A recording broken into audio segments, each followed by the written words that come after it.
네, 안녕하세요. 데이비드 이대현입니다. 오늘은 빌트록스 렌즈에 대해서 소개해 보려고 합니다. 이 렌즈는 제가 KPP몰에서 지원을 받았습니다. 이 렌즈는 단렌즈라 f1.7의 밝은 조리개를 가지고 있고 화각이 표준 화각인 풀프레임 환산 35mm, 정확히는 37mm여서 크롭바디에 굉장히 활용성이 좋을 것 같아 이렇게 지원을 받고 영상을 만들게 되었습니다. 결론부터 먼저 말씀드리자면 저는 굉장히 만족했고 아마 평상시 데일리로 굉장히 많이 쓸 것 같습니다. 그럼 왜 이렇게 생각했는지 한번 제가 말씀드려 보도록 하겠습니다. 우선 간단히 이 렌즈의 스펙을 말씀드려 보도록 하겠습니다. 이 렌즈의 무게는 170g이고 0.3m의 최단 촬영 거리를 가졌습니다.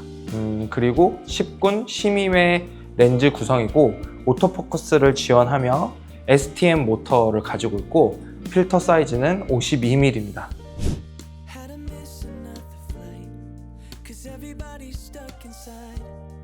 저는 스펙에 대해서는 이 정도만 말씀드리려고 하는데요. 렌즈가 사실 10군 12매 몇 개로 구성되어 있고 조리개 날수는 몇 개이고 코팅은 무엇이며 MTF 차트는 어떤지 등등 이런 거를 자세히 저는 설명드리지 않을 건데 그 이유로는 일단 이런 스펙 자체가 제가 생각하기에는 크게 유의미하지 않다고 저는 생각을 하고 있습니다. 실제 사용에 있어서 결과물을 보고 이야기하는 게 저는 제일 좋더라고요. 그리고 요즘 나오는 렌즈들의 성능은 이미 서드파티들도 진짜 많이 좋아져서 크게 결과물에 영향을 미치지 않는 것 같습니다. 제가 탐론 렌즈를 쓰는지 소니 렌즈를 쓰는지 이런 거에 있어서 영상 퀄리티가 달라졌다라든지 아니면 그것 때문에 일이 더 많이 들어온다든지 그런 것들은 전혀 없었기 때문에 저는 실사용 그리고 이미지가 어떤 식으로 좀 나오는지 사용하면서 어떤 점들이 좋았던지 이런 것들을 말씀을 드리도록 할게요. 그래서 앞서 말씀드린 정도의 스펙 정도만 말씀드리고 사양에 대해서는 넘어가도록 하겠습니다. 네, 그 다음으로는 빌드 퀄리티 및 조작감에 대해서 말씀을 드리도록 할게요. 렌즈는 플라스틱 배럴과 메탈 마운트로 구성이 되어 있어 가볍지만 어느 정도 좀 견고한 느낌을 줍니다. 다만 풀메탈 바디는 아니어서 그런지 약간 좀 플라스틱의 그런 감성이 좀 느껴지기는 하는데요. 그렇지만 이게 오히려 가벼움에 좀 보탬이 된다면 저는 괜찮은 것 같습니다. 그리고 이 조리개가 돌아가는 느낌은 가벼운 느낌 정도 쪽에 좀 가까운 것 같아요. 묵직한 느낌은 좀 덜합니다. 그리고 아쉽지만 이 렌즈에는 렌즈 초점 고정 버튼과 AF 온오프 스위치가 없습니다. 없어도 크게 불편은 없는데 저는 이 초점 고정 버튼을 레코딩 버튼으로 바꿔서 쓰기도 하거든요. 그러면은 오른손으로 셔터 버튼, 왼손으로는 이 렌즈에 있는 초점 고정 버튼으로 렉을 누르면서 제가 편한 그 자세로 바로 촬영을 할 수 있기 때문에 굉장히 도움이 되는데 이 버튼이 없어서 조금 아쉽기는 합니다. 그리고 AF 온오프 스위치는 전 바디에 할당해서 쓰기는 합니다. 다만 렌즈에도 붙어 있는 게 직관적이기는 해서 저는 있는 거를 선호를 하는 편이기는 한데 없어서 좀 아쉽기는 하지만 크게 불편이 있다거나 그러지는 않는 것 같습니다. 근데 보면 대부분 서드파티 단렌즈는 특히 크롭에서는 이 초점 고정 버튼이랑 AF 온오프 스위치가 있는 걸 거의 본 적은 없는 것 같아요. 자, 다음으로는 AF 성능 및 영상 촬영에서의 활용인데요. 저는 영상 제작을 하다 보니 사진은 취미로만 찍고 거의 영상만 찍습니다. 그래서 영상에서 AF가 어떤지 영상 위주로 말씀을 드리도록 하겠습니다. 사실 영상에서 AF가 괜찮다면 사진에서는 저는 충분하다고 생각을 하고 있습니다. 사진을 주목적으로 구매하시려고 해도 아마 제가 말씀드리는 AF에 대해서 참고하시면 큰 도움이 되지 않을까 싶습니다. 제가 일반 풍경 및 사물도 찍어보고 인물도 좀 충분히 찍어보았는데 AF에서 제가 가진 소니 최신 렌즈들과 비교해서 차이점은 크게 느끼기는 어려웠습니다. 사실 어려운 정도가 아니라 거의 다른 점을 느끼지는 못했어요. 인물을 잡고 있을 때 다른 데로 초점이 잘 안 맞는다거나 굉장히 느리게 잡는다거나 그런 것들은 전혀 없었습니다. 그런데 여기 초점 모터가 STM 모터라고 해서 요즘에 소니에서는 리니어 모터가 들어가거든요. 리니어 모터가 제일 좋다고 해서 조금 부족함이 있으려나 했는데 일반적인 촬영에서는 전혀 부족함이 없었습니다.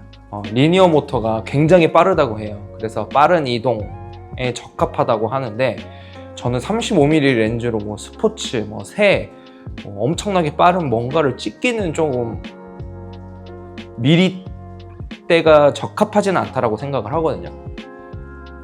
그런 것도 있지만 AF는 충분히 사용 가능하다라고 생각을 하면 될 것 같습니다.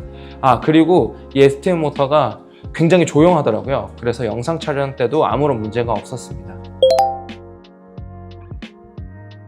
다음으로는 MF와 포커스 브리딩에 대해서 말씀을 드리려고 하는데 저는 영상용 렌즈를 고를 때 정말 초점 링의 구동 방식을 중요하게 생각합니다. 이걸로 렌즈의 구매 여부를 결정하기도 합니다. 왜냐하면 영상의 특성상 포커스를 변환시키는 것이 영상의 기법 중 하나인데 포커스 바이 와이어 방식이라면 정밀한 초점 변경을 할 수가 없습니다. 이거는 그 초점 링을 돌리는 속도에 의해서 초점의 거리가 바뀌기 때문에 정밀하게 할 수가 없거든요.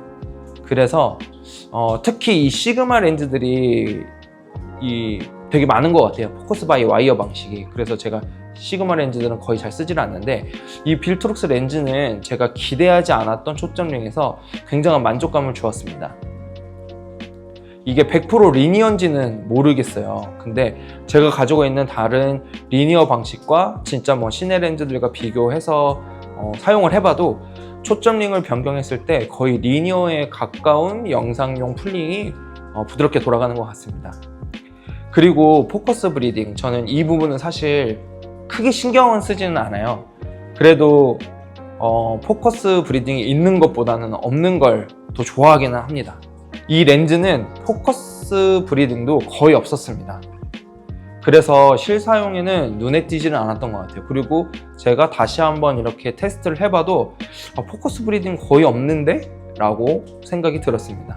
그래서 조용하고 준수한 응답 속도 그리고 포커스 브리딩도 잘 억제되어 있고 선형적인 포커스 조절까지 AF와 그리고 이런 초점 측면에서는 나무랄 것이 없는 성능을 가지고 있다고 보시면 될 것 같아요.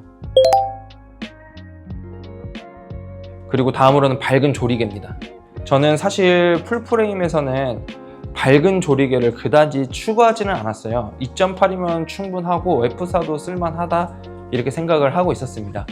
왜냐하면 풀프레임은 일단 센서가 커서 받아들이는 밝기의 양도 충분해서 노이즈도 적고 그리고 오히려 조리개가 낮을수록 렌즈가 되게 커지거든요.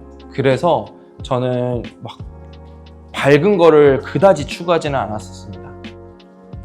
하지만 크롭바디라면 좀 얘기가 다른데요. 크롭바디에서는 풀프레임에 비해서 노이즈가 굉장히 많은 편입니다. 그래서 밝은 렌즈를 선호하게 되고 꼭 필수라고 생각이 되는데 이 렌즈는 단렌즈답게 f1.7의 조리개를 가지고 있습니다. 그래서 굉장히 밝은 렌즈고 오히려 이것 때문에 제가 야외에서 찍을 때 ND가 5스탑이 부족할 정도였었어요. 그래서 최대 개방으로 한 장면들이 거의 그늘 밑에서밖에 하지 못했었던 그런 기억이 있습니다. 그래서 밝은 대낮에 최대 개방으로 찍으려면 6 이상을 껴야 되긴 하겠더라고요. 제가 지금 가지고 있는 1020 f4 파워줌 렌즈가 있는데 F4는 낮에는 상관없는데 실내나 오후 늦게 그리고 밤에는 F4가 크롭에서는 특히 너무나 아쉽더라고요. 그래서 저는 크롭 바디에는 최소 2.8 렌즈를 추천을 하고요. 2.8도 그렇게 비싸거나 무게가 무겁거나 그러지 않아서 2.8은 추천을 하고 이건 1.7이어서 실내에서도 정말 노이즈 없이 잘 쓸 수 있겠다 생각이 되었습니다. 여기에 이제 소니는 듀얼 네이티브 ISO를 크롭에서는 2500으로 지원을 하잖아요. 그래서 이 2500을 사용을 하면은 웬만한 실내 노이즈를 최소화해서 커버를 할 수가 있을 것 같습니다. 네, 그리고 이 렌즈는 풀프레임 환산으로 하면 37mm입니다. 저는 이 35mm 화각이 가장 표준인 화각이라서 이 렌즈 하나만 있어도 사실 대부분의 샷이 커버가 된다고 생각을 하는데요. 너무 넓지 않아서 좀 더 포커스 있는 인물 촬영도 어느 정도 가능하고, 그렇다고 또 너무 좁지도 않아서 웬만한 풍경도 촬영이 가능하니까 이 렌즈 하나면은 뭐 일상, 여행, 그리고 뭐 인물, 풍경 웬만한 촬영들이 다 가능하다라고 생각을 하는 단렌즈 화각대입니다. 그래서 이번에 노들섬에 가서 모델분과 함께 스냅샷처럼 영상을 찍어 보니 풍경과 인물 등을 찍을 때 가장 좋은 화각이긴 하구나 하는 생각이 들었습니다. 인물과 배경의 균형이 정말 좋았다라고 생각을 하고 있어요. 물론 줌 렌즈가 더 다양한 화각을 담기는 하지만 표준 줌 렌즈는 2.8 이하 조리개를 가지기가 어렵거든요. 그리고 렌즈가 크롭 렌즈이긴 하지만 정말 가벼워요. 무게가 170g인데 이건 요즘 크롭 렌즈 중에서도 가벼운 편인 것 같습니다. 그래서 이 빌트록스 렌즈는 일상 및 여행용으로 쓰셔도 정말 좋지 않을까 싶습니다. 네, 다음은 가격 경쟁력을 말씀드리고 싶은데, 경쟁 제품으로 보자면 우선 시그마의 23mm f1.4 렌즈가 있는데요. 이 렌즈는 조리개는 더 밝지만 가격이 70만원대 중반, 70만원 중반대입니다. 근데 빌트록스는 f1.7 조리개는 하지만 20만원 중반대라서 가격 경쟁력이 진짜 엄청난 것 같습니다. 요즘 저도 서드파티 렌즈들을 많이 쓰면서 소니도 2470, 70-200 이외에는 거의 대부분이 서드파티 렌즈군이거든요. 그 중에서도 지금까지는 탐론, 시그마 이런 것들만 써봤었는데 이 빌트록스를 이번에 써보니 굉장히 가격 경쟁력이 있는 렌즈 그리고 브랜드라고 생각이 들었습니다. 소니 포함 나머지 브랜드에서는 경쟁 제품을 찾아보기가 어려워서 시그마와 가격 경쟁력 비교만 하고 넘어가도록 하겠습니다. 시그마와 빌트록스를 비교하자면 저는 빌트록스를 선택을 할 것 같아요. 네, 그리고 마지막으로 특이한 점 중에 하나는 이제 렌즈 뒷부분을 보시면 USB-C 포트가 있더라고요. 이 포트로는 펌웨어 업데이트가 가능하다고 합니다. 그러니 혹시라도 사용하는 카메라에서 기능 이슈가 있다면 먼저 펌웨어로 해결이 되었는지 체크를 한번 해보시면 좋을 것 같아요.